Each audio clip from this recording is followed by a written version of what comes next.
right. Welcome back to the Board Drill Podcast. As always, I'm your host, Kyle. With me is my co-host, Matt. And tonight we have a special guest. It's Coach Rich Holzer. I knew I was going to mess up talking. He is the head football coach at Northern High School in Maryland. Coach, welcome to the show. We're happy to have you on. Thanks for having me. I appreciate it. Yeah, I'm really excited to be here. So, always love to talk football. Absolutely. And so tonight we're going to talk a little bit about the go in the choice out of the run and shoot offense. Sorry, I'm always messing these things up. There's a lot of words in this. All right. So, but clearly we're going to talk about some of this stuff out of the run and shoot. You've been a run and shoot guy for several years, you told me. So I'm very interested in listening to it. I haven't really listened to too much on the run and shoot. I know what it is, but I don't think I've ever really listened to a coach talk in depth. So me and Matt probably have a lot of questions for you tonight. So we're excited to have you on. No, I appreciate you guys having me. Like I said, I found your podcast, and when I saw Board Drill podcast, I was like, this is the podcast for me being an old lineman. I was like, this is awesome. Yeah, me and Matt say that one time if we ever do a live show in front of people that we'll do a board drill and everybody can watch Matt just obliterate me off this earth in a board drill. So that's awesome. Unless I catch him on a good day. Maybe the gout's kicking in one day, Matt, and I can get you. If the gout's going, you're definitely gonna have an advantage on me there. I'm picking that day. I'm gonna give you a turkey sandwich the night before. All right, Coach. Without further ado, go ahead. You can share your presentation. We'll get rolling. All right, sounds good. Let me see. It says someone else is currently sharing. This has happened to us a lot lately, so we will be back in 2 seconds. You'll probably see this. 20 minutes later. All right, we are back with Coach. Our technical difficulties are solved like we always have them. So, Coach, go ahead and kick us off. All right, cool. So, title slide, I'll just go through that. So, we kind of branded ourselves a Southern Maryland Shoot. Like, I wanted to get the kids excited about something. So, they thought it was kind of cool. So, that's what we went with. So, our thing, the only thing I'll really go into is TTS. It's kind of cheesy. I used to go with like a theme of the year thing, and then I just went with TTS. I stole it from my father-in-law was a Naval Academy grad and played football there, and his commanding officer always said shipmate self. So I was like, that's kind of cool. So we went teammate self. So that's what that is. And people always ask me. I'm a run and shoot guy. That's the background. If you really want the PowerPoint, you can check it out and go through all where I learned the stuff from. But, I took basically a blend of the run and shoot, some of the air raid stuff I learned from some of the guys I have been around, and more of a physical run game being a lineman, and blended it together to create, our current offense. And having all three mesh together kind of allows us to kind of we're all high school coaches. It allows me to adjust the offense year to year to what our quarterback can do and what he can't do. So, because like you said, I can't go recruit. So yeah, some years you got a guy that can chuck it around, and other years you have a guy that hands off really, really well, Coach. Yeah. This past year we had a kid that was 5'9" and could, believe it or not, he could throw the ball a country mile, but he couldn't hit a freaking stick route to save his life. I don't know why, but he could not. So we threw a ton of downfield routes this year, and obviously rolled them out and stuff like that. So, that's kind of how the offense evolved. It was just basically, taking the quarterback we were given and trying to put it to his talents to use the best that we could within the system. Yeah. So I was going to talk about the go and choice. This is the way I teach it. The run and shoot guys are all a little different, depending on which shoot guy you kind of like follow, whether you're like a Mouse Davis, June Jones guy, or you're like a Ben Griffin, Manny Matsakis guy with the triple shoot, or there's a couple different offshoots of the run and shoot. But I've kind of learned from all of them and tried to put my own spin on it. So, it might be, it might not be technically the way that Coach Davis teaches it or the way that Coach Matsakis or Coach Griffin taught it, but it's the way that we do it and it works for us. So the go route for us is a concept-based route. So what that means is good to the field or the boundary. So we can actually put it into the short side of the field and go formation into the boundary and in theory run it. It's a great red zone goal line play. You see the old Hawaii teams, they ran the heck out of it when they got in the red zone and in man-to-man coverage. And because you get a good rub on it with the route adjustments. And then it gets the ball out of the quarterback's hands quick. We have another way that we do it where if we have a quarterback that struggles to read it, where we turned it into almost like a screen. It's kind of like, it's become pretty in vogue to run this. They call it the blast route now. Yeah. We just call it, back in the day, I think we started running it in 2014. I saw some of the run and shoot guys running it, and we just called it go pick. That's all we did. So now we just call it blast like everybody else. We package it. So I learned this from my old offensive coordinator, Rob Spence, in college. Is we used to do a thing because I played in the run and shoot. We used to do a thing called basic check. Basic check, and the nuts and bolts of it was we came to the line of scrimmage and we either ran inside zone if we got the box right. We threw bubble uncovered if they didn't cover down the receiver, or we had like a package of pass plays. Well, my version of basic check for us is we run go route, choice route. We run whatever run play we're best at out of 10 personnel for the year. And then obviously our bubble uncovered. So this year we go choice, our little fold scheme inside, like a gut play. And then we go uncovered is what we're going to use this year. Last year we used inside zone. But it's a trips to the field package. So as soon as I give them the signal for basic check, the quarterback knows, get him to the line, put trips to the field, and get us in the right play out of those 4 options. So the go concept, that if you're a pure run and shoot team, it's 60-61Z or X-Go. And it's like I said, it's a coverage route. It's a day 1 install for most people. I know Coach Jones installs Hoss route. They call it 14-15. I call it Hoss. Some people call it Hank. They run that first. That's a whole separate talk. We do this day 1. And then the way we teach it is we drill to teach it. So we actually have a drill that we call the go drill, where we'll take our 2 slot receivers, we'll take an outside linebacker, inside linebacker, safety over top, and we'll work the different reads off of that. And I'll stand behind and point, whether it's backup players, injured players, or coaches, and I'll point to them and tell them to go in different spots so that we get different reads.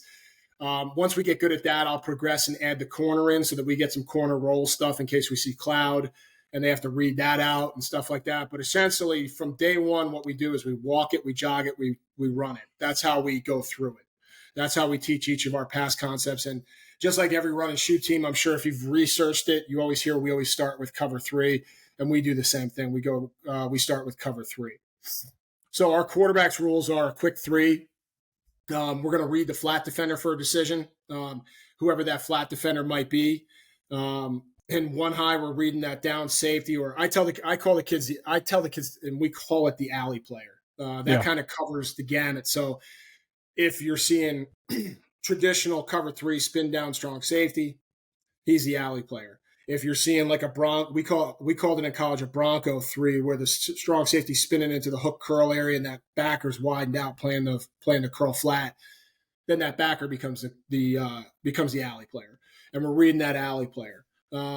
So if the strong safety expands, we're going to hit the arrow. If that strong safety chases, the arrow, we're going to hit the seam. If he jams or drops, we're going to hit the arrow. If we want our receivers, because our quarterback thinks the read's muddied up, if we want him to get into his secondary route, we're going to go ahead and we're going to pump fake it, and the kids are going to do their break into their secondary routes, which I'll explain when we get to that. If you want to teach it, I don't know if you need to get into all that with the secondary routes until you get into year 2 or something like that, year 3, once the kids are comfortable with it. But that's just my opinion.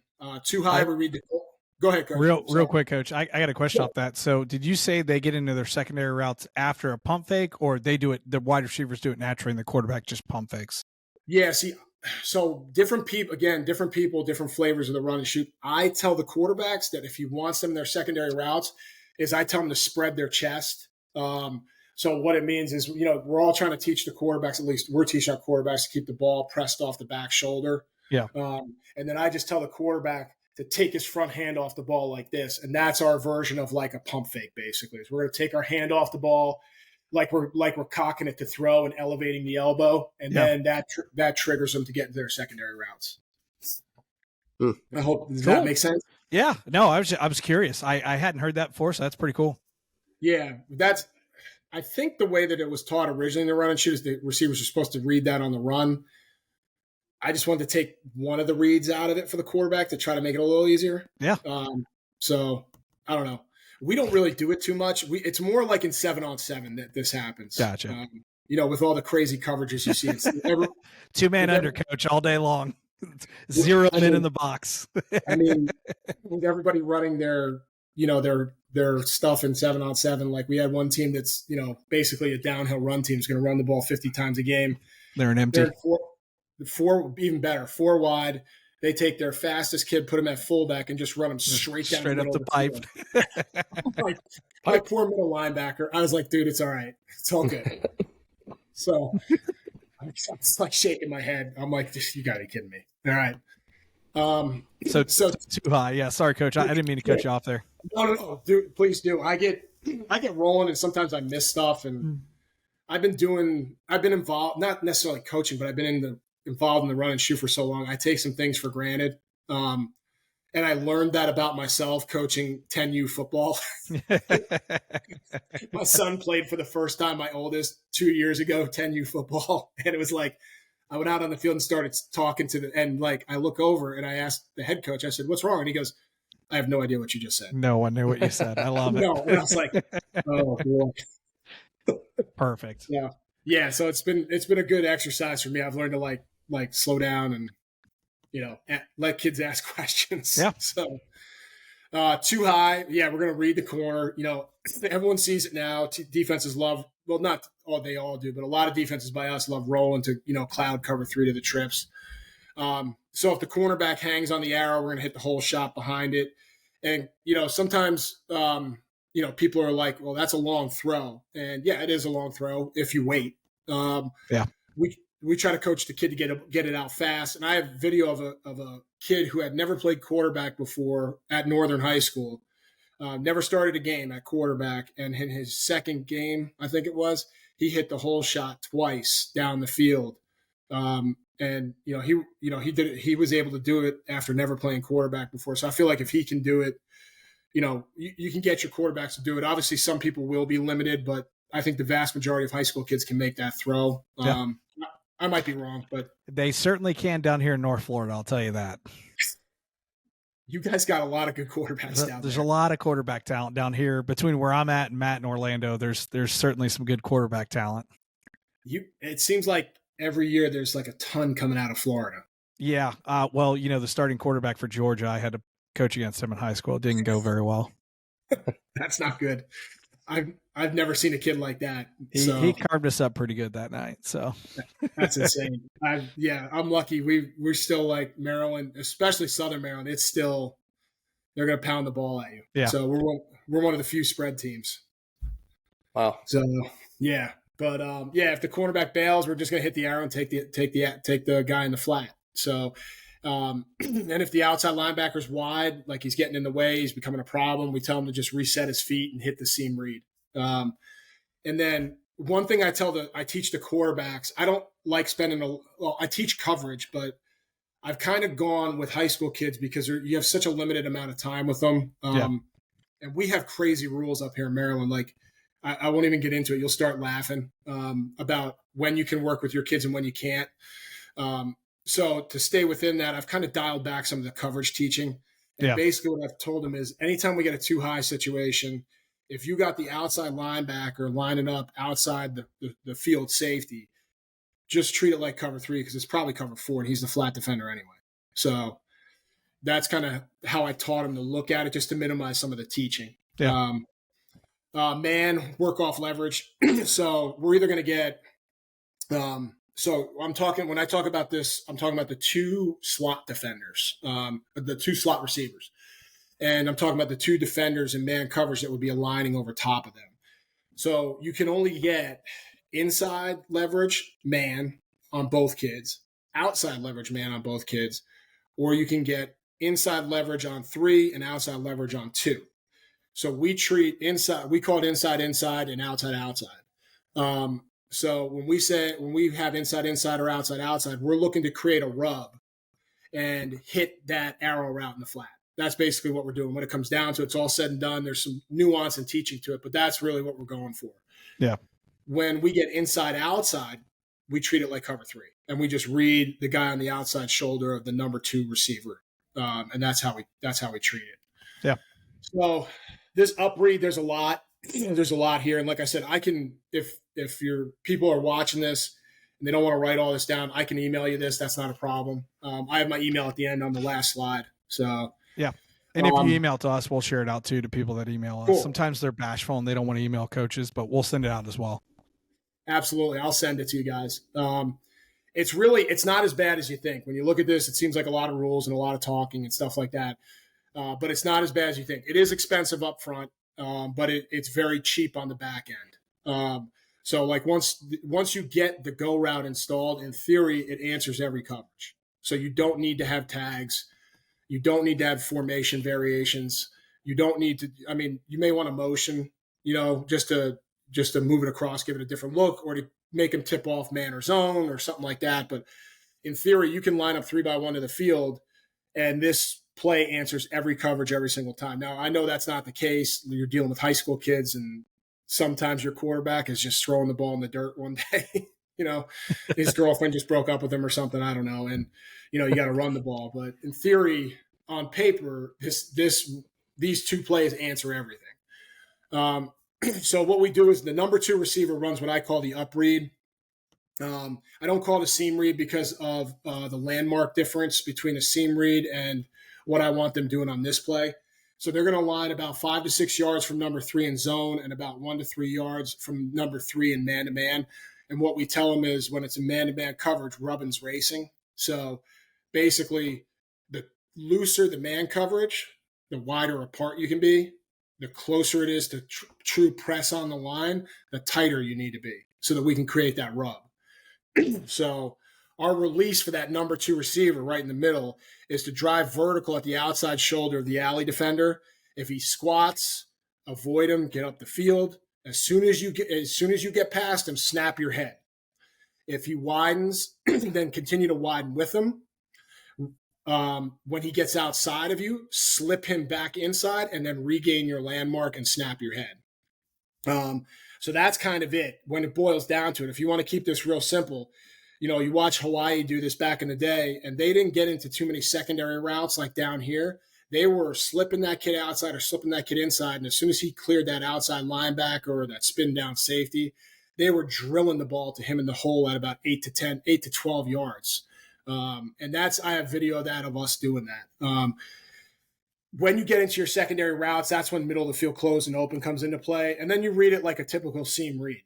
So, if the free safety's dropping, you hook up in the window. If the free safety's squatting, you're going vertical on the hash. If he tries to cross your face, cross him to the post. That's kind of it. And then middle of the field open is essentially the same read with a little minor tweak, which is you're going to read the field side safety. You're going to tack his outside shoulder. If he's dropping and he's a cover 4 type safety, he's bailing on the hash, then you're going to sit it down. And then if he widens, we tell him chase the face. So he's going to chase the face mask of that kid. And as soon as he sees that safety's inside foot step over his outside foot, like he's breaking his hips to get over top and cover 2, that's when we snap skinny through his butt cheeks to the post. And one thing we also teach them with man and zone, because, one question I had at a coach's clinic this year was, well, what do you do with man versus zone? Is obviously with zone, we're gonna stop and work back to the quarterback. And if that alley defender is running with us, that indicates man, then we're gonna give him a little shove by at around 10 to 12 in his lower back, and we're gonna break it across like a dig. So that's kind of how we work it. Man coverage. Okay, like I said, we're going to drive at the near shoulder and rub number 3's guy. After the rub, that's when we break vertical and get back into our break back route, which is that dig where we put our hand in his back, shove him by, and break across. And then blitz, we tight stick him and take it over the top, basically on a high angle. It's like we're going to go ahead, we're going to get up on him, we're going to set him or stick him, then we're going to get through him to the inside, and we're going to keep a high angle down the field to the post.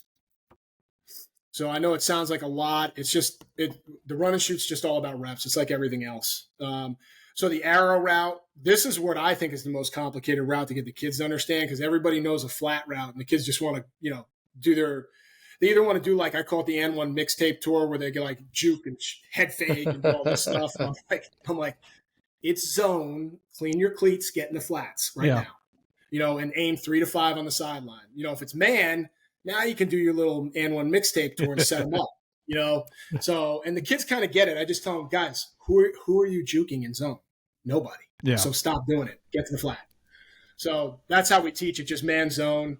We do teach them that as soon as they come off, they have to come real tight off the butt of that seam route.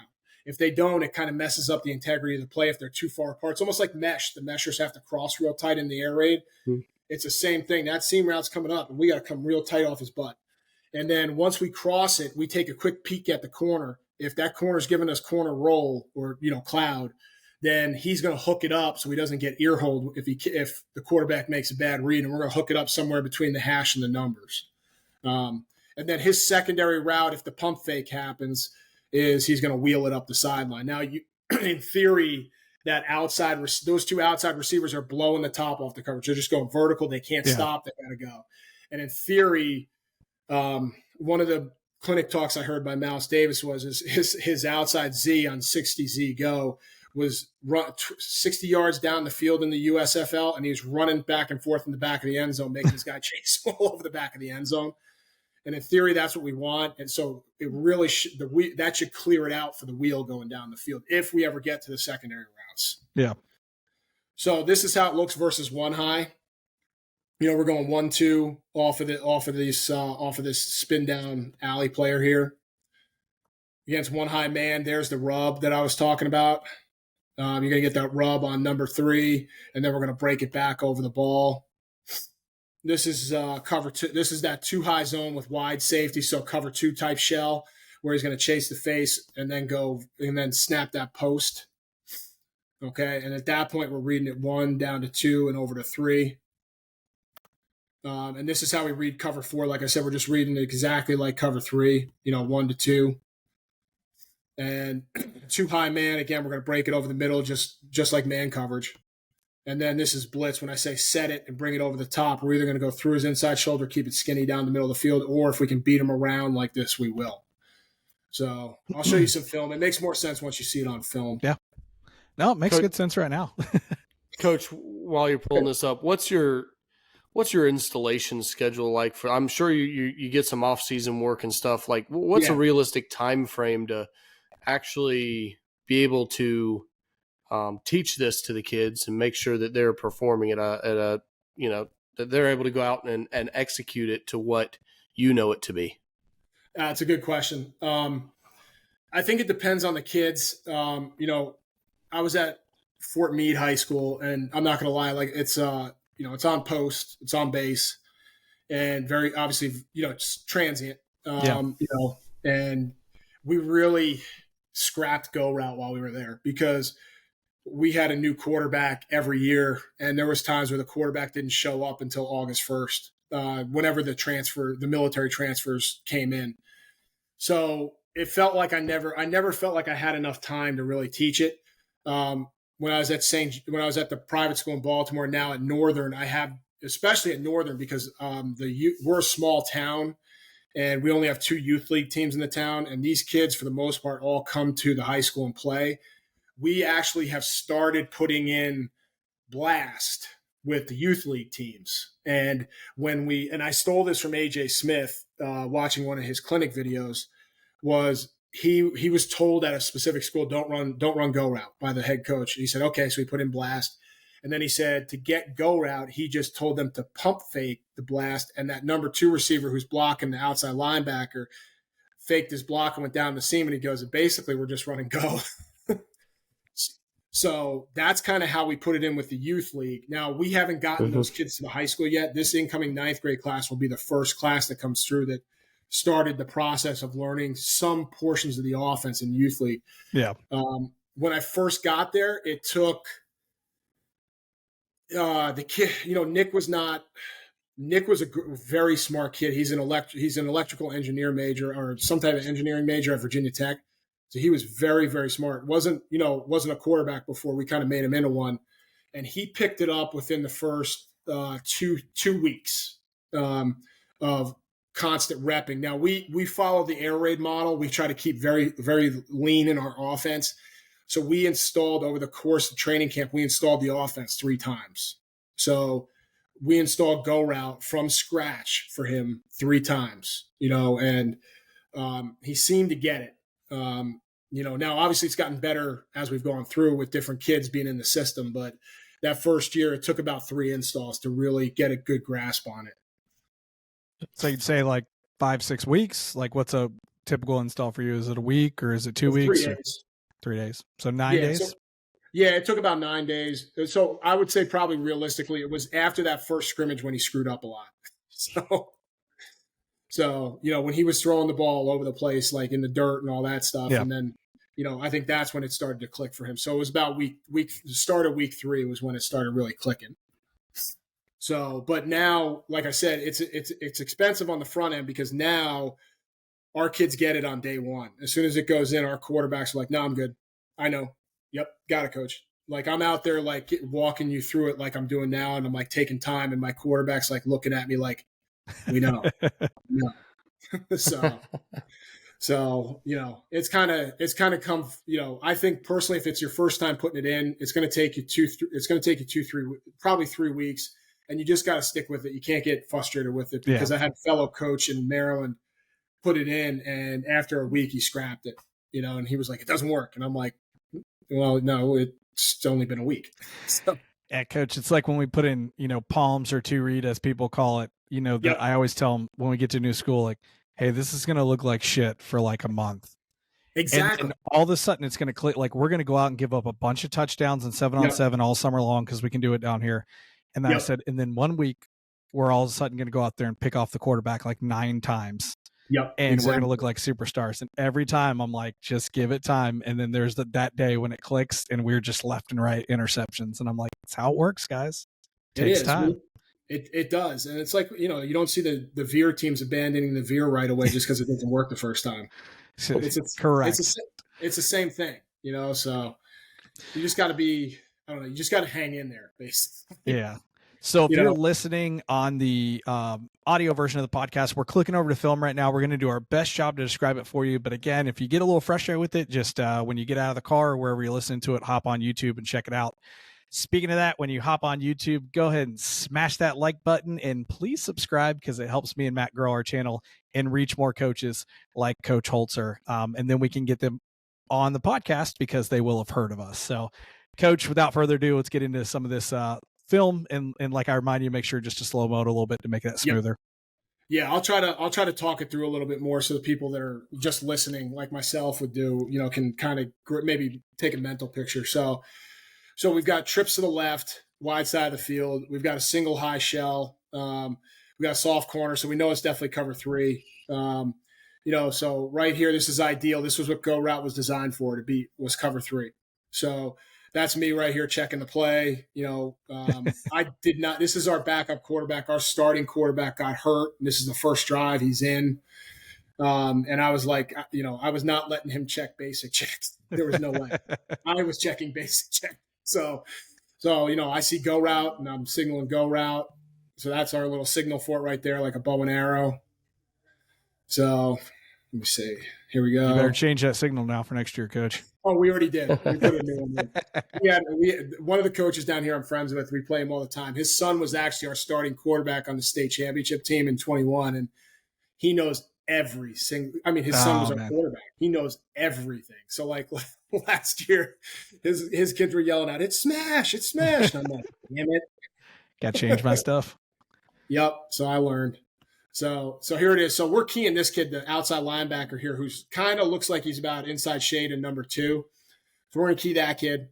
All right. Our quarterback should be 1, 2, 3. I cannot stand his footwork. I think he's probably just nervous, so backup quarterback. I like the arrow route here. You can see he just cleans his cleats. He's getting in the flat right now.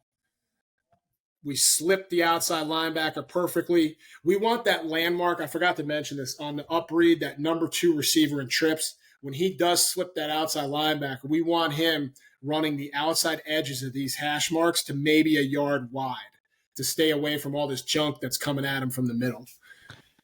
So then, obviously, the linebacker jumps the arrow. This is a nice, clean read for our quarterback. You can see the ball's already out of his hands. So it's a nice, clean throw. This is a kid who, this is his first varsity start this year, first varsity action this year. He wasn't a start. He came in, our starting quarterback got planted. That's him right there on the sideline trying to get his shoulders straight. So, and I'm over here sweating right now. He does a good job. I don't like his feet, but he gets the ball there, and you can see how quick it comes out. Yeah.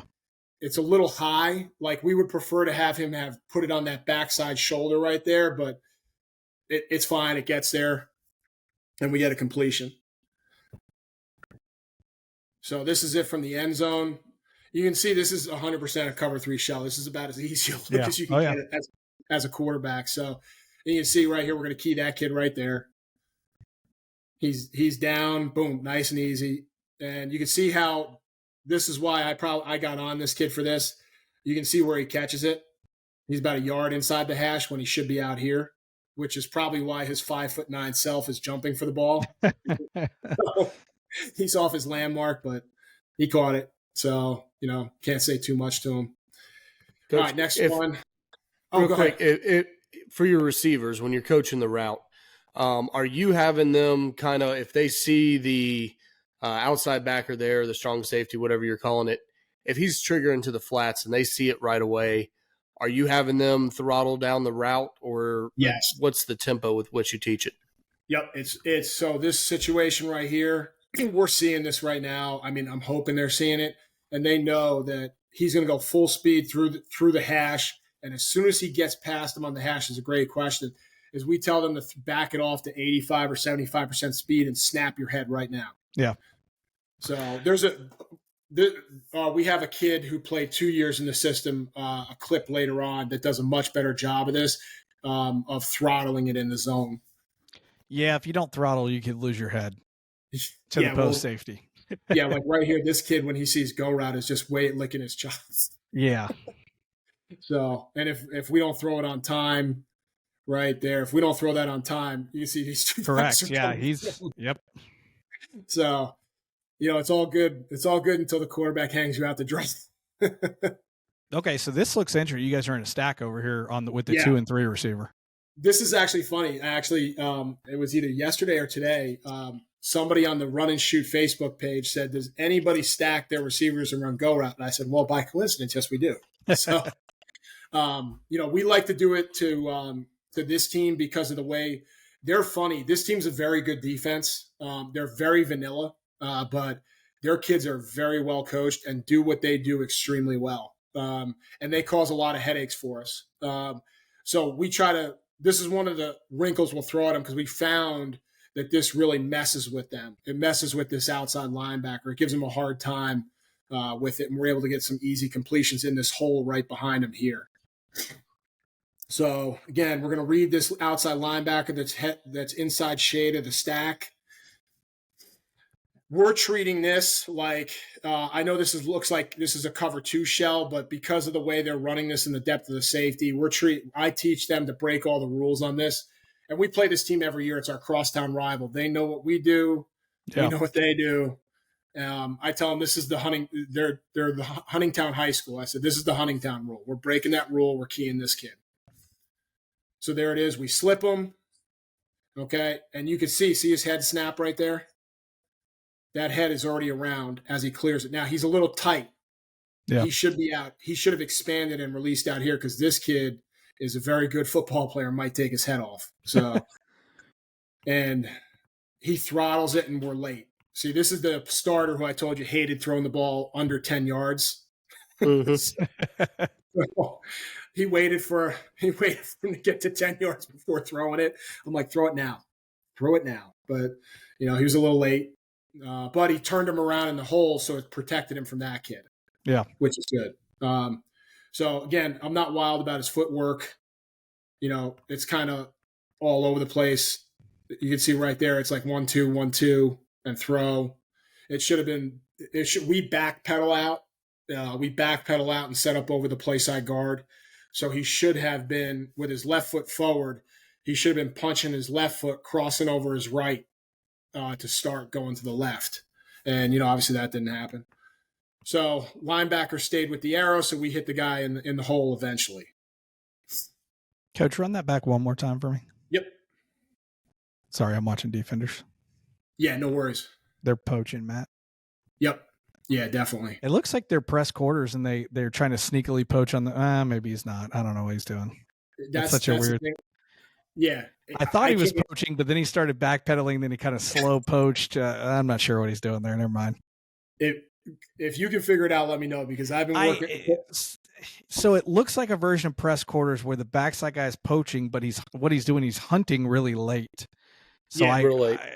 It's like he's waiting on a crosser. Yeah, if you're going to run pure quarters to trips, like you really, that guy's got to poach and start to get to the post. But he's kind of like, it's like they're almost expecting a dig here. Do you guys run like a lot of dig routes or anything? Yeah, so this is 2nd and 10. I think they might be waiting for our but I don't know why they would, because 3rd down is when we run our dagger route, and this kid's coming up and doing that. That may be what he's. It's always hard to tell, but it looks like he's trying to hunt some kind of dig route on the back end there. That might be. They're very good. They're very sneaky. Like they're like I can't always get a good beat on. And they're a 3-3 stack team, it looks like. Yeah. They pull. Well, they're 3-4, but they'll pull the string hard against trips. Yeah. Yep. So that's kind of it right there. And I mean, this kid's not a bad player either. He's a good football player. I think he went to Air Force or something. So I mean, it's tough though, Coach. I've run quarters my entire career, and when you guys throw that shot right there up the seam, if you throw it right now, like it's a hit and a tackle and trying to break it up. It's not an interception ball. No, it's not. That's why we like this versus them, especially stacking it. I feel like it gives that outside linebacker some more to think about. And, he's such a good player. I want him thinking. I don't want him just reacting. Yeah. So let's see. This is it from the back end. So normally we would treat this as cover 2 because of the alignment here. We tell them safety outside back or cover 2. But again, this is that we made a rule for these guys, treated it like quarters. And like I said, you can see how far inside he is. He doesn't do a good job getting back on the hash, but we get the completion. So that's something like when we come on the sideline, our receivers coach will just grab the iPad and be like, dude, widen out, Now I'm curious, with this safety wide out there on the hash, are you still telling them to widen out towards the safety on the hash like that? Yeah. We will, because this kid does pedal. This kid pounds his feet and he's sitting at like 15, 20 yards. I'm not really concerned about him if we throw it on time. If we don't throw it on time, I'm like getting ready to warm up another slot receiver. So, yeah, fair enough. And Coach, I'm going to ask the basic questions because I'm a defensive guy and we're very curious. So we're always trying to figure out how to stop things. No, I like it. It makes me think, which is good. So, because, my coaches are awesome, but, we've gotten in you know how it is when you've been on the same staff for a while. It's kind of like, this is what we do, So we'll talk off the air a little bit. I'm not going to slide it in this episode. We'll talk off the air though. Okay. No, the best thing I got a couple ideas. And the best thing that happened to me this year was we hired a new quarterbacks coach. He played at St. John's. He was probably on that team that went down there. This kid, Kevin Doyle. And I just know his dad. We grew up in like the same. We kind of know the same people from growing up. And he was coming back from playing football in Europe and needed a job. And I was like, why don't you just come coach with us? And when I was teaching him the running shoe plays, it was good because he's asking me. He played at Arizona for Noel Mazzoni, so he's asking me all these questions. Yeah, so he's the end zone system, baby. Exactly. Like he's like, why aren't you running like Exxon? And I'm like, we don't do that. Well, we finally compromised. And we put Exxon in by the end of the year. So nice. But no, it was good. It made me like explain everything again, and I'm like, making sure like he's comprehending it, and he's asking me some really good, tough questions like, why are you doing this? This doesn't make sense. I don't like this. And I'm like, okay. So this is us against another very good defense. We treated this like cover 2 because of this. We know this team. This is the team we beat in the state championship game in 21. So this was the state semifinal this year. They were ready for us. They were waiting for us. They were very excited to play us. So we didn't win. So, but it was tough. They're a good team. They're a very good football team. And this kid was hanging backside, so it's obviously a cover 2 type shell. Yeah. So we're going to read this roll corner first. This corner kind of hangs and roll. Oh, this is where we kind of messed with them. So this is one of the variations. The tag's not on here. I don't know why, but we actually took this kid and blocked him and still read this kid because this kid we felt like was not a great football player. We can get away with running downfield, settling and blocking him, and we wanted to put this kid in conflict. This was a very good football player. So you guys are, just for the people listening, you're with the X wide receiver, the widest wide receiver, you're blocking the corner, and now you guys are reading the overhang on the blast route, if you will. Yeah, exactly. So if everyone knows what the blast route is, basically we are blasting the number one guy and blocking, and then we're leaving the old school go route on with the slots. Okay. So, and we're just banking that we're not going to get called for blocking downfield. so as a defensive guy, this is where I get my first penalty on the night. Love it. Yeah, so we're cheating a little bit. So obviously we know where the ball should have went. Yeah. So it's a high school kid. They make mistakes. So that's why I put it on here. It's the good, the bad, and the ugly. So, this kid's running the wall. He knows that the whole shot's coming. He's not going to let him get over top. The ball should go right to the arrow, especially with the way we're treating it. So, yep, ugly. So there's just get the hell open. Yeah. So this is it right here. This is the same thing. So I'll get to a cleaner read. So here we are. So this is definitely what we're considering. We're considering this man coverage. It's one high. Yep. So man free. So you can see how tight we are here. Okay. So we're gonna look to rub this. So our number 2 receiver is gonna look to rub the overhang that's over top of number 3 on his way up to 10 yards, where he will break it across. And then our widest receiver should just run this corner out of here. And we should be going 1, 2, 3, ball to the number 3 receiver in the flat. There it is. There's the setup. We let him do a little juke or hop off the line of scrimmage to set this rub up by number 2. Here comes number 3. That's pretty tight. That's not bad coming off the butt of number 2. And you can see the natural rub that's happening here. Defensive guys call this a pick. We kind of call it a rub. So there it is. And we do teach them to do that. We teach him to lean into it and throw your hands up and act like he's holding you. Yeah. So yeah, it's not really fair, but it is what it is. So the throw's a little behind, but it gets where it's supposed to go. Yeah. No, I mean, I think that's a great example, Coach, of, like you said, of the guys tempoing there, because it looks like 2, the guy that's running the go or the dig or whatever it is on his read, he does a nice job of tempoing off the line where 3 can get that nice tight behind him. Exactly. And I don't know the kids. I don't know their speed. So maybe you're just going to tell me he's slow as hell. But it feels like, from watching it, I know we're watching it in slow-mo, but it feels like he almost tempos it a little off the line too. He does. Correct me if I'm wrong. No, you're 100% right. And that's some of the details sometimes I forget to point out. So I appreciate that. Oh, yeah. I mean, we're not as fast as these guys on film. If you're not watching, this corner is at West Virginia. This corner is Division I somewhere. This kid's Division I. And then on the field right here, there's not a single Division I football player. I'm lying. Our kid right there just signed with Dayton this year, the running back. That's it. There you go. So it's not like I got a bunch of dudes out there that are just blowing past people. So, Coach, are you having your wide receivers adjust their splits based on what kind of defenses you're seeing? Because I've seen a few that look like the splits are a little bit off. So, like, if they have an inside guy and they know they're going to be setting that, pick. Are they adjusting that down? The rub, yeah, setting the rub. Yep, they are. They should be somewhere between 1 and 3 yards if they're seeing man. And obviously, the tighter the guy is, the closer we want to be to set the rub. And then in zone, we want to widen out to 5 to 6. I'm not wild about this kid right here. He's too wide from the tackle. We tell him 3 to 5. It might be 5. It looks like it's more like 6, 7. But yeah, we do adjust our splits. We'll adjust our splits with our outside kids too.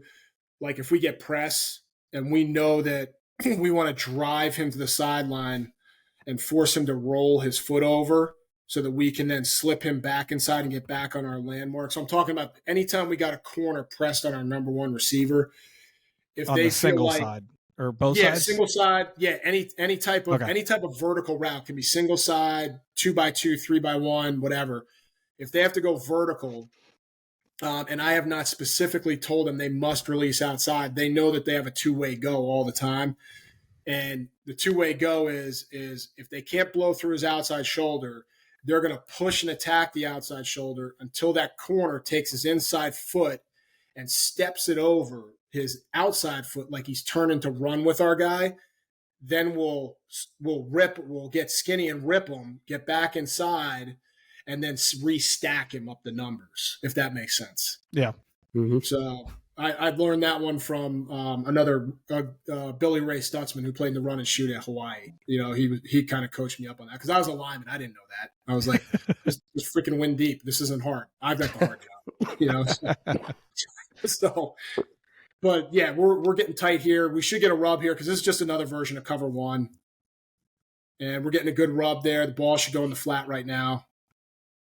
And this quarterback did a good job of that. He was in the system for 3 years, so he kind of knew. And I'm not gonna lie, he's a good football player. He went to Misericordia College in Pennsylvania, which is a small Division III school, but he started as a freshman and threw for like 3,000 yards in Division III. So he's, he may not be physically talented to play Division I, but he's smart. Yeah. So, and he got the ball out and got it to our guy. Coach, can you run that back one more time? I'm sorry. Okay, no, this will be the end zone's fine. Okay, let me get that. Get you that. So I'm going to let it play normal speed, and then I'll slow it down. Okay, there we go. All right, here we go.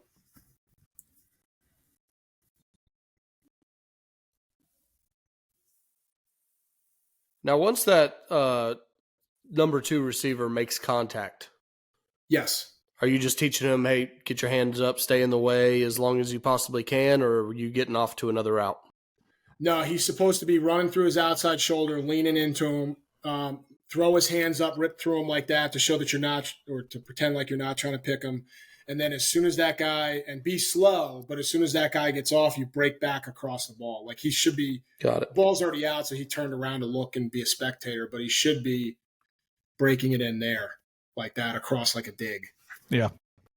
So, we try, they're doing high school kid things. So, and just because I'm coach, I've never done much with the run and shoot or anything like that. So some of this is new to me. Yeah. What's the purpose of now breaking him to the inside just instead of letting him continue vertically? It's to break him back across the ball because in theory, what's happening is the whole defense is chasing you this way because they know it's go route and they're coming this way. So hopefully we can get this type of thing happening. And then this break back route, if we don't break him back, he's going to go up the seam. And in theory, it's going to take longer to develop so that he might get eaten up by this boundary safety. Whereas if he breaks it back across the ball, he's just like a dig route. There's going to be some window between those backers as he's coming back that we can complete the pass in. That's how I teach it to our kids. I don't know if that's right or not, but that's kind of how I teach it's right if it's your way, so you're good. So yeah. We talk about it all the time, and I just wrote an article the other day, about how we run our split zone coverage. I said, guys, this is how I've taught it and how we run it. Yep. It's bastardized from some other people sometimes. Yep, because exactly. it's based on the kids that you have on the field. Yep, there are things I would love to do. I see things that Georgia does all the time that would be super fun to call. But my kid is not a 6'3", 210-pound, superstar, right? Yep, exactly. So, I think the mark of a good high school coach, and I think a lot of people listening will agree, is taking college and things, not even college, things you learn from other people and adapting it to your program. That's Absolutely. What it is. So do we run palms? Yes, we run it this particular way. I know people that interchange it all the way down the field. We interchange it at 5 yards. Once it goes past 5, you're locked on your guy. That's just how we play it. So, so it's yours, coach, and it's not wrong. I like the idea of running that dig window. It's, even if the safety comes back out of the sky, there's still a dig window there. He may get walloped, but it's not a pit. Yeah, exactly. And sometimes, maybe they chase the arrow here and they're running with him, and then these guys bracket this kid down the field. So if he's going vertical or he's going to the post, he's bracketed. Whereas if he's breaking back underneath, he's open. Yeah, you really need a linebacker to what we call robot to dig in that situation. Exactly. Yep. I remember that from being a D coordinator for 3 years. That was tough. So let's see. This might be the whole shot I was talking about. So this kid's never played quarterback before. This was, I'm working with this kid trying to get him to learn, and they're playing, some type of cover 2 here, So we're reading it outside in at this point off the corner. So I'm not wild about the release of the number. So for those of you listening at home, number two, our middle receiver and our number 3 receiver have lined up like it's man, which is wrong. They're about a yard apart. They should be about 5 yards apart. And then the other thing that happened that was wrong was our inside receiver, the number 3 guy, runs up the field and jukes him like it's man. I have no idea why they think it's man. There's only one guy splitting them, covering them. I don't know, but it is what it is. 16-year-old kids, coach. Yep, exactly. So we go vertical, the corner squatting in the flat. You can see him right here covering our arrow. There's the whole shot. You can see this is a good example of our kid releasing inside, all right, but not attacking outside first. And this is, I got on him. And in all fairness, this kid is a good football player. Yeah. He is one of the few Division I kids we had. He's at Navy right now. I think he started last year at tight end for them. So he's a lot bigger now, but you can see he never made an attempt to roll the corner over. He just went inside right away.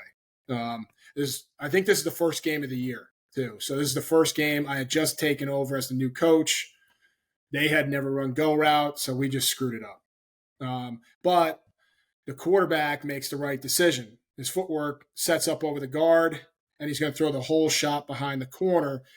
And what I told Cody, the receiver here that's catching the whole shot, is the reason why you had to lay out and look like an all-star is because your release sucked and because it took you off your landmark. Yeah. So he didn't do that anymore. Later on in the year, he did not. So you can see here, and then on top of that, he's backpedaling. You can tell he was a tight end previously. You can tell he's backpedaling. Playing center field, coach. Yep. But he wow. What a catch, though. Yeah. Wow. Yeah. I mean, it's unbelievable, that catch. So, oh, man, sorry about the end zone's all jacked up. So here it is later on in the season. This same crew that screwed it up. This kid right here is actually coming on as an assistant coach for me. He just finished up college. He didn't play football. He finished up junior college, local junior college. He's in the trades. So he's coaching for us this year. But this team's playing like a poach type thing here. We're reading it like cover 4 for this kid. And I told Nick, we have a rule. It's kind of a funny rule. Well, this isn't it. I think it's the next clip. But right here, we're reading this kid right here. Okay. So he doesn't move his feet at all. So we're going to take the arrow, or we should. Yeah. I mean, is that the general you teach? Is obviously the arrow is the first read, right? If that overhang doesn't move or he's slow to it, just go ahead and flip it out there and take the easy 3 to 5. Yeah. I did. You guys have seen stuff by like Kevin Kelly before, the old Pulaski coach. Yeah. Yeah. So he always talked about, at a clinic I was at, he talked about like 90% of he'd tell his kids 90% of the time you're going here. Yeah. Okay. And that's kind of how we do it, is like 90% of the time you want to throw the ball to that arrow.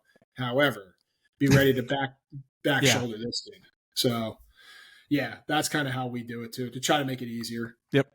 1, 2, 3. See, this kid did a little bit better job. He did not like backpedaling. So I let him, if you look here, I let him do the old school run and shoot, it almost looks like the old school run and shoot semi-roll.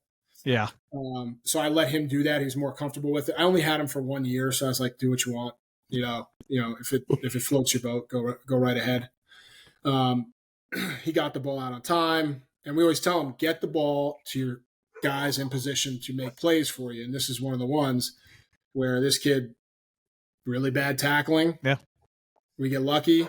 Good block by this kid, by that kid, coming back and helping, and then we're down the sideline. Yeah, right. Take the easy 3 to 5, and if it turns into 25 or 30, great job. Exactly. I think this is the whole shot I mentioned earlier by this kid. This kid had played in our system for a while, or no, it was here. This kid's going to motion across. So we're in 2x2 right now. Okay, I was about to ask the question. I was like, well, coach, you're in 2x2 here. Is it still go route? Yeah, no, we're going to motion. We're in 2x2, so our right slot is going to motion across and become the number 2 receiver on the left side, on the trip side. So I'll just let that go fast. If it's choppy, you kind of get the idea. There's the motion. Here's the motion across, and slow it down. So this kid is a little wide. Again, looks like 7 to 8 yards. He should be right about here at 5. Okay, he's actually good. He's a yard outside the hash. I don't mind that. That's fine. They're coming down in cover 3. So we should be reading this kid right here, this flat defender, this strong safety that just rolled down. Okay, Ty runs at his outside shoulder. Okay, for a little bit. Would have liked him to press it another step, but he didn't. And then he works inside, and he slips him inside, and he's looking for the ball now and throttling down. We throw it back shoulder and get him open down the seam. So there it is, linebacker chasing the arrow, or the safety, I should say. The safety that spun down chases number 3 on the arrow. Number 2's open in the hole. Yeah, and this is one of those things, right? You get 2 guys that chase the flat, and then the other backer actually takes a fantastic angle, but because they're a spot drop team, his eyes are back at the quarterback. Where if they were a man match team, he may have been a little better and gotten that hole, but see, his eyes are back to the quarterback, and he's just 2 steps short, right? Exactly. And that's the problems you see in spot drop, and a reason why I hate spot drop, and I'll get in that argument with coaches any day. But we would teach kids, like I'd say, look, turn your back to the quarterback, run to the hip. And we would literally teach that. And that's a great example of it, right? Spot drop, it seems like they're always a yard short or 2 yards short, and great throw in the hole. And there you guys go. Yep. Exactly. So it works out. This isn't, I'll show one more, then I'll get into the choice.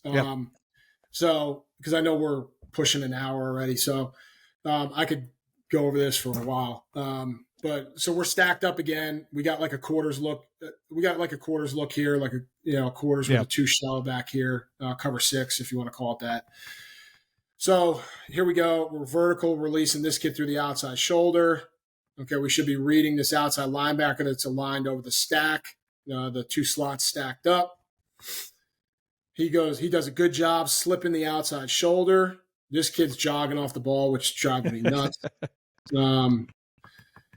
He's a good player too. He's just, I don't know. He's just jogging. So he's coming off the ball. Okay. This linebacker's back and is driving. Okay. We just decide to kick it out to the arrow right now because he took his first 2 steps backwards, which I'm not upset about because it's a completion and 1 missed tackle, and we can make some extra yards. And that was our starting quarterback from this past year. He actually got the ball out on time on a short route. So I'm not saying anything to him at that point. Yeah, Coach. I mean, but even here, the threat of the rub still creates a window for you guys to throw that arrow. I mean, look, the kid's on top. I mean, he plays it pretty decent, but it's kind of, he just slightly hesitates because of the threat and the rub, and you're able to flip it out there. So it's a good route, Coach.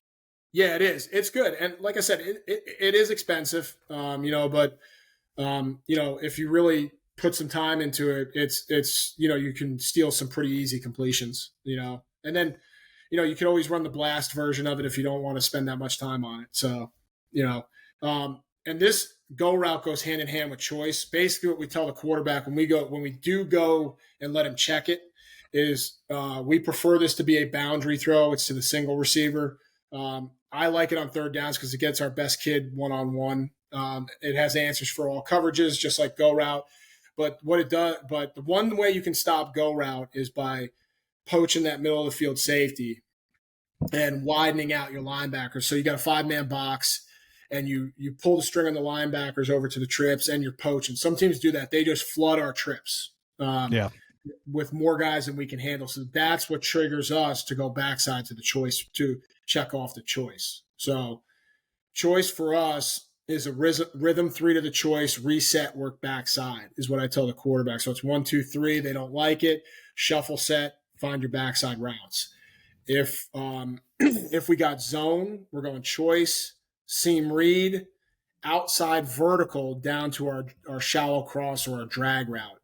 In man, we're anticipating it could be pressure, right? And we also don't like throwing that wide go route against man because it's a long throw and there's more bad things that can happen when that ball's in the air for that long. Yeah. So we eliminate that from our progression. Just goes choice, seam read down to the shallow cross. And this is a little bit easier to teach. So the choice route, there's a lot of stuff up here. It can be boiled down to really 3 things. The first thing is if he presses you, go vertical. and the quarterbacks are either going to throw you over the top or throw you back shoulder, just like air raid teams do. Run and shoot teams do the same thing. If that corner's off, okay, we are, and this I got directly from the Hawaii guys, we are running off the ass of the corner. If the corner's butt is to the sideline, we are running the speed out. If the corner's butt is to the field, we're going to the skinny post on the 7th step. So I'm kind of going away from steps because we got some kids with long legs, some kids with short legs, 5'9" and 6'2", just like we talked about with high school. So I'm going more towards depth. So I'm telling them you need to make your decision by 8. You need to make your decision by 8 yards and then start making it happen at 10. So backside rules are shallow cross or a drag, aligns 3 from the tackle, releases under the outside linebacker, jukes the middle linebacker, crosses his face underneath him, and then settles in a hole past the inside linebacker, past the middle linebacker. So he's going to try to hook up in that tackle area. The seam read, that's a little different from some of the run and shoot teams. The run and shoot teams have different theories on what you should do with that number 3 guy. This is just how we do it. Seam read by number 2 in the trips. He's going to line 3 to 5 yards. He's going to line 3 to 5 yards from number 3 or the hash, and he's going to release upfield and basically run our seam read. It's just like what you guys would think. If he's even, I'm leaving. If he's dropping, I'm stopping. If he crosses me, I cross him to the post. That's how it can all be boiled down to. And then the outside guys running our go route on the outside up the numbers. If he's beating the corner deep, he stays vertical. If he's not beating the corner deep, he's going to shut it down in his blind spot.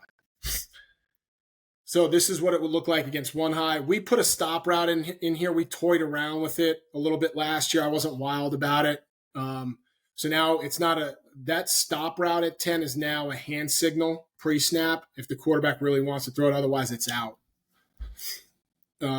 This is how it looks versus one high man.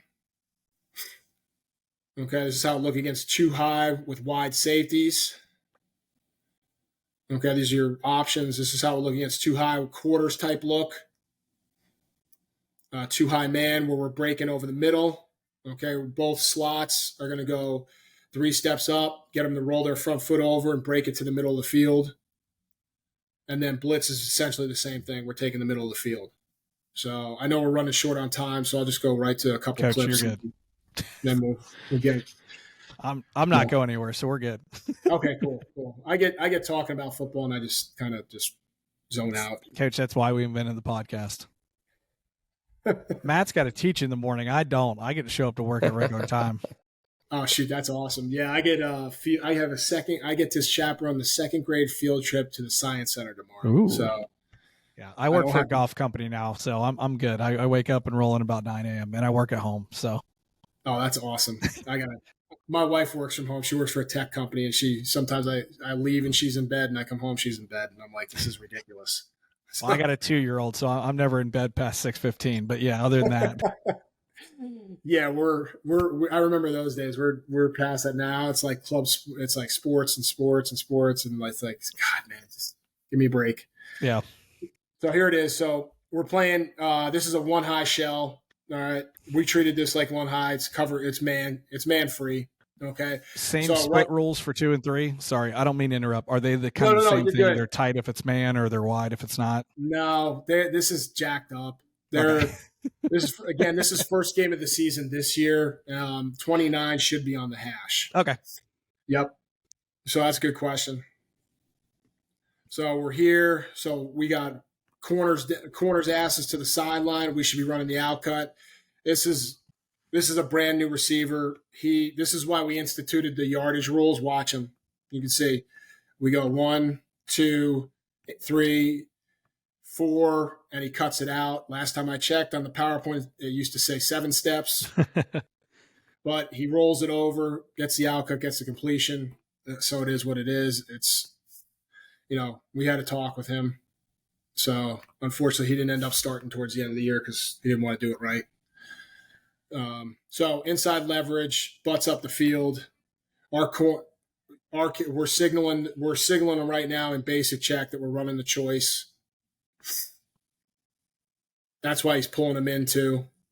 Okay, he knows pretty much pre-snap he wants the outcut. So we go 1, 2. It should have been 6, 7. Okay. And then he gets it out on time, puts it on his outside shoulder, lets him run. So 9-yard completion, should have been 12. Okay. Here we are. We're going choice. Wait, is this choice or did I mislabel this? No. Okay. This is an example of just having a quarterback that makes a play. So we are running choice with a tight end. That's why it looks jacked up. And our tight end is blocking. So we actually did do this sometimes. We held our tight end in and then just read it 1 to 2 to 3. That must be what we're doing right here. I didn't tag it, so that could be it. So he looks front side. He goes back side. I don't like the fact that he's running out of there, but you can see the seam read route settle. Yeah. Okay. He's working off of this kid. He's getting depth. He's just going to sit in the hole. He clears the under coverage. The under coverage is that outside linebacker. He gets clear of that under coverage. Now he's just going to find a window back to the quarterback. Quarterback finds him, catch it, and we got a lot of yardage in the middle. This reminds me of Avery. The one spring they were running vertical. They were doing the deep choice, and I swear to God, they sat down on every route one day on purpose just to piss me off. Yeah. They kept throwing like 9-10 yard stop routes, and I was so pissed by the end of the day. It is a pain in the neck to defend. I was like, if I see another stop route, I'm quitting. That's funny. Oh, this is why we kept the tight end in. We started getting this. We started getting this kid coming, and we started getting green dogs off of this kid where he's keying off the back. Yep. And our back, for some reason, was not releasing, and our huddle sideline was not working this game. So they're coming off the field telling me it's 6-man pressure. And I'm going, well, crap, those 2 linebackers look like they're coming to me. And then I watched the iPads after the game, and I'm like, this is not fucking 6-man pressure, you rods. So, but that's why we kept the tight end in. So the tight end wouldn't have messed up. This kid right here, Joey, he's a good kid. He's smart. I was wondering on the side shot, I was like, man, there are no middle hook players there. And then now when you go to the back shot, I'm like, that's why. Yeah, exactly. There's nobody there. So Coach, it's easy to throw that. On that last one, did you still have, the out route to the boundary was still your number 1 route, right? Yes. Yep. But since they covered it down the way they did, how quick does your quarterback know to check the field side? He should have went off this with the way they're lined up. He should have gotten off this now. They're bracketing him. Yep. Okay. I don't know why they're bracketing, but they are. And this should have been get off this thing now. Yeah, look at his head. He doesn't even look back there. Yeah. So, okay. Yep. No, that's a good point. Yeah, just like everything, you play in the game, and it doesn't always go to plan. So you tell the kids to be flexible. And I tell the quarterbacks, if you do something I don't agree with, or I didn't teach you, and it works out, I'm not going to yell at you. But if you do it and you screw it up, I'm going to yell at you. So just make sure you're right. So here they're playing like a shell defense. Okay, trying to keep us from whatever. Yeah, this is where we got our quarterback hurt, I think. So he got whacked in the shoulder, and the ball popped up. It's a really crappy one. So it got completed to our left guard. So this was not intentional, obviously. Oh, no, yeah, he got hit. No, this isn't the play he got hurt, but, yeah, it got tipped. So sometimes things don't always work out with a 5'9" quarterback. So here it is later in the game. So this is the junior after the kid got hurt, number 9. So here it is. Okay, so he's looking back here. He's looking here. He should have his eyes over here. I like it. It's one-on-one. His butt's to the sideline. We should have the speed out. Okay, now this kid is our best player. I'm not going to lie, he's going to be a Division I kid. He's now FCS or FBS, I don't know, but he was all Metro DC area as a junior, first team. So he had a little more latitude within this play. He probably saw the middle of the field open as he was pressing and just went for the skinny post, even with the corner that way. He does a good job. Our backup quarterback, probably what ended up happening here is he was anticipating the outcut, got confused, and got off it. Yeah. I tell him anytime the receiver makes the wrong read, and the wrong read is whatever you think, get off it and find your backside routes. So his first read backside is a seam read. That's wide open, sitting down in the hole. He does a good job finding it on the hash. It's a better look from the end zone. I think that's important to instill in your quarterback that confidence to, hey, you don't like it, move to the next one, jump to the next one. Don't force it in there. Exactly. And like I said, like if this is not what I tell when I see something like this. I say to the kids, this is not one of those things where you better be right. This is what you were taught to do. Yeah. Like you come off the field and say, Miles screwed up. That's the receiver on the right. His name is Miles. He said, Miles screwed up. He didn't run what I thought, so I got off him. Okay. That's Perfect. what you're taught to do. No problem. So he goes ahead. He drops. His head goes to our single receiver. I'm sure he's anticipating the out route with the butt pointing towards the sideline slightly. Yep, there it is. You can see his head get off it right there. He goes, I don't like that, and he goes backside.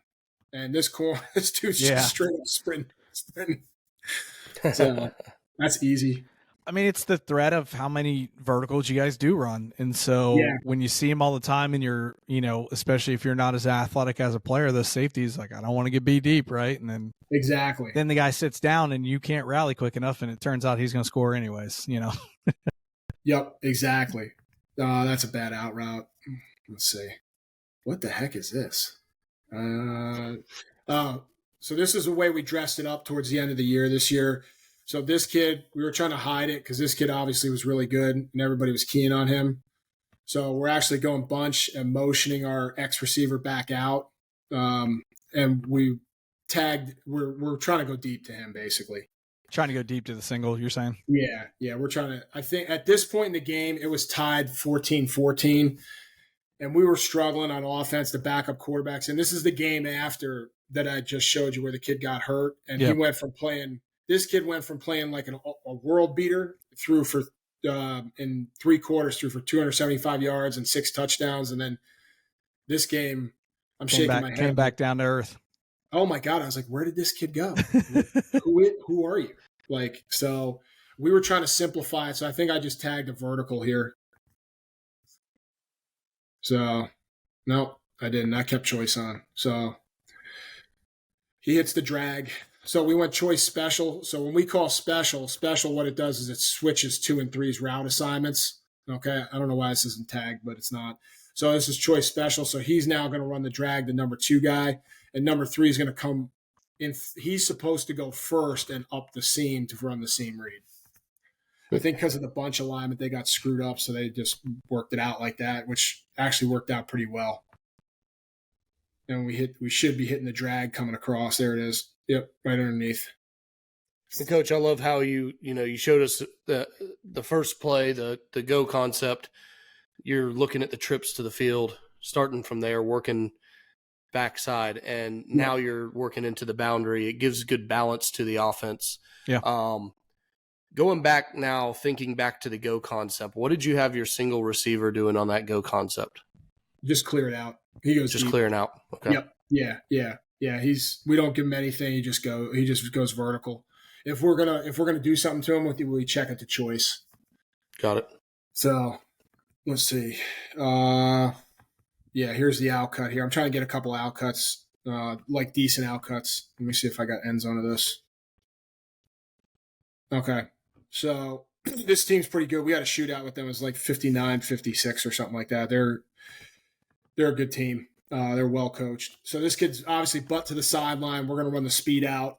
I know they're bracketing him technically, but butt to the sideline. And I told the kids, when we give out our scouting report, we label one kid as, well, for lack of a better term, we call him the turd. When we get the turd one-on-one, I don't care if it's bracketed or not, we go at him. And this kid we felt like was their weakest cover guy, so we were going at him because he's matched up on our best receiver. Yeah. So that's why we stayed with it. So he goes up, he runs his out cut, 7 steps, catches it, steps out of bounds, completion. So it's an easier concept to run than the choice. So we ran it to the field here, which I'm not wild about, but again, we wanted to get matched up on that same corner. He was only about 5 foot. You can tell he's small. Not so big kid. Here you're just same concept, but you just went FIB with it. Yeah, correct. Yeah, and we were you could tell we're not 100% on the hash. So, yeah, that's probably why I felt comfortable. I felt comfortable with it. It was more like in my mind, I was going middle of the field kind of. and we just hit the out cut on him. And again, this is number 8, the kid that keeps running it short, driving me nuts. You can see he's running at what, 6-7 yards. It's a primary difference between offensive and defensive coaches right there. I felt like we're in the middle of the field. Me, I'm like, you're on the hash.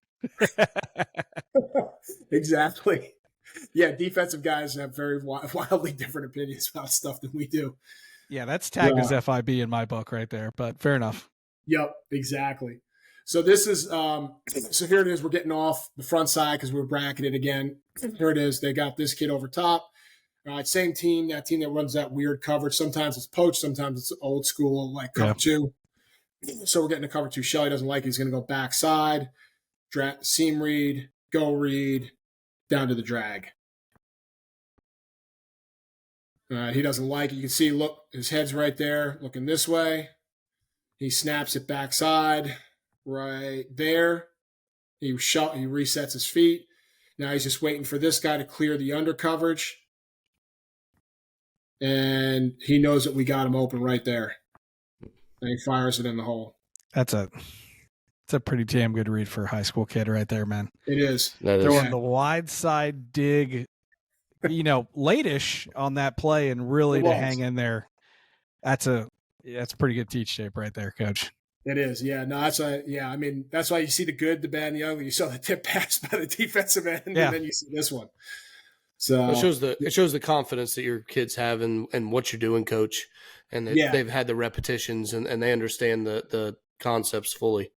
Yeah, I mean, and every bit about that to the very end there looked like 2-man under, and they were really just running 2, but they were stacked on 3 and stacked on 2, like it was 2-man under, and then they kind of just played a cover 2 zone. So the patience and the wherewithal for everyone to just sit and wait and let that adopt. I mean, that's pretty good play.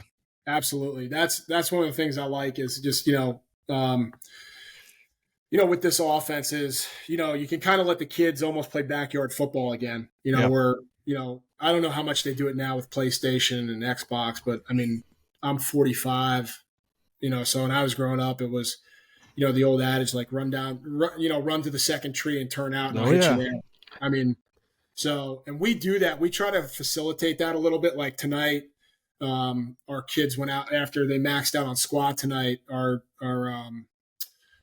quarterback, the junior that you saw in the film, the backup, took the kids outside, and there were no coaches or anything like that. They just went outside and just started playing pickup football games up and down the field, and our coaches were getting ready to lock up the weight room and left. And I wasn't there. I was at lacrosse practice with my son. It was my night to go there. And I get a video texted to me of like, look what we see, look what our backup quarterback's doing, So, those kids out there playing not 7-on-7. They had everybody. It was like 11 or 12 on 12, and they're just getting after it, so having fun, So this one's kind of cut off a little bit.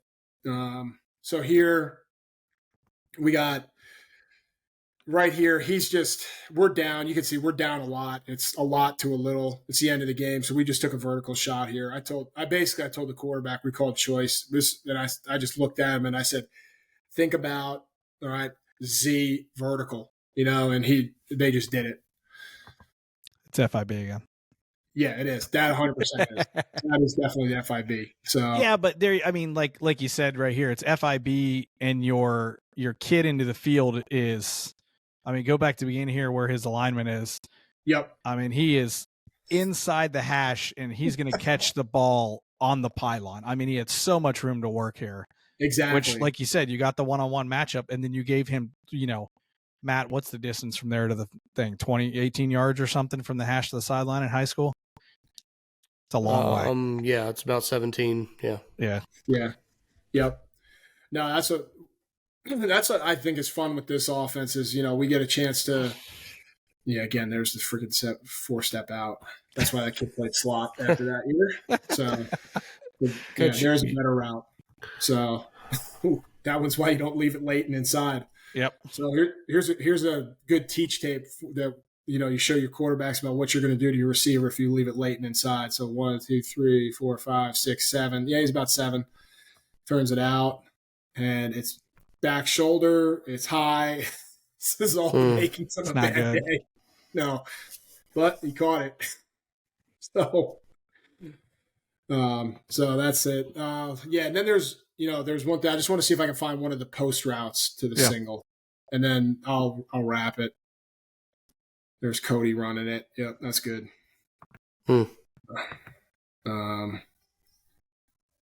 There's Cody running again. Yeah. Nobody wants to mess with him on an outcut.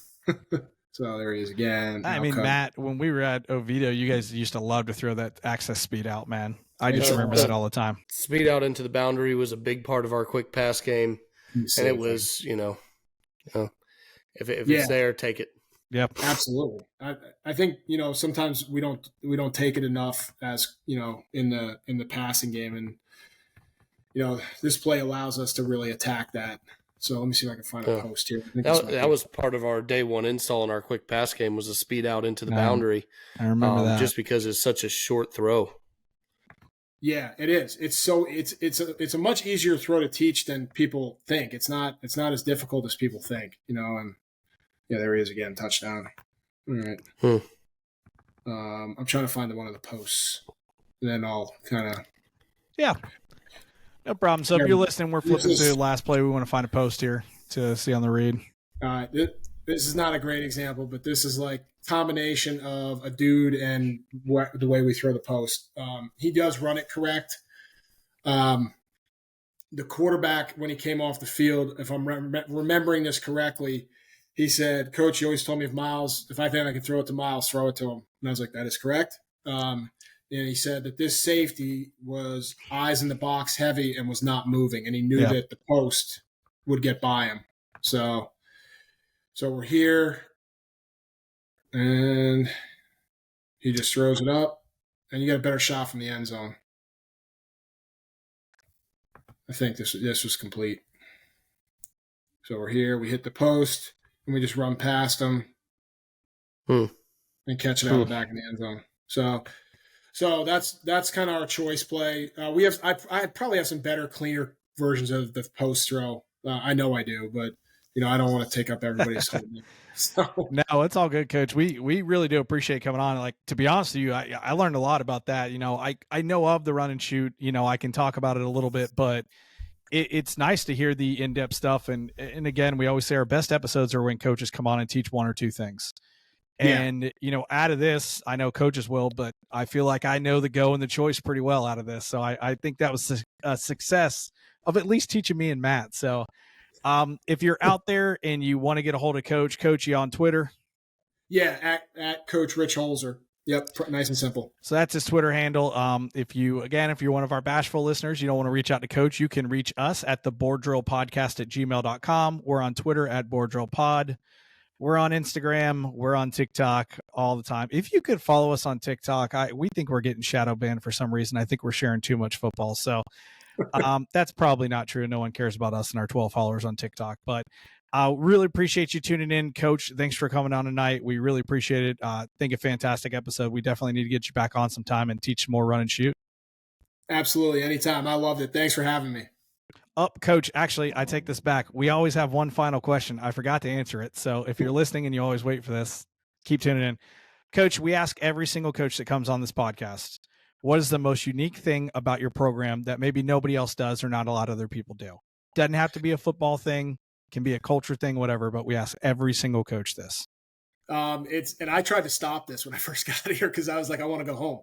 And it was every Thursday, because we're still a natural grass field, the seniors go on the field and paint the logo on the field. So yeah, that's pretty cool. Smart. This has been like, I think AJ Berberian, who's like 4 coaches before me, started it, and the kids. I mean, when I tried to ban it, or not ban it, but I tried to be like, hey guys, we're just going to go home after team meal. I mean, you would have thought that a riot. I thought they were going to have me fired. It's like, damn, I'm not even going to make it to my first game. No, I think that's really cool. And I think it's a great example for some coaches. Like, you want to come in, you want to put your stamp on the program, but sometimes maybe checking in with those kids, like, hey, what do you really care about? What do we need to keep? And like you said, right, I want to go home, but, ultimately it's team over coach and team over me. And I think that's a great example of a really unique thing, Coach. Yeah, one of my assistant coaches kind of got me. He's like, Rich, he's like, just go with it. He's been with the program for a while. I kept him on staff, and he's like, just think about when your sons come through, this is what they're going to want to do. So what do you think about all these parents? They're worried about their boy, and I'm like, yeah, you're right. Okay, I can spend an extra hour with these kids. Get the logo painted. That's fine. That's pretty awesome, Coach. I like that answer. That's definitely a unique one. We have not heard that one yet, so that's a really good answer. So that's cool. That's cool. Again, if you're tuning in, we appreciate you hanging out for the rest of the time. Again, if you have any questions, reach out. You know our stuff, and we appreciate you listening to the show. Coach, have a great night. Thanks. You too, guys.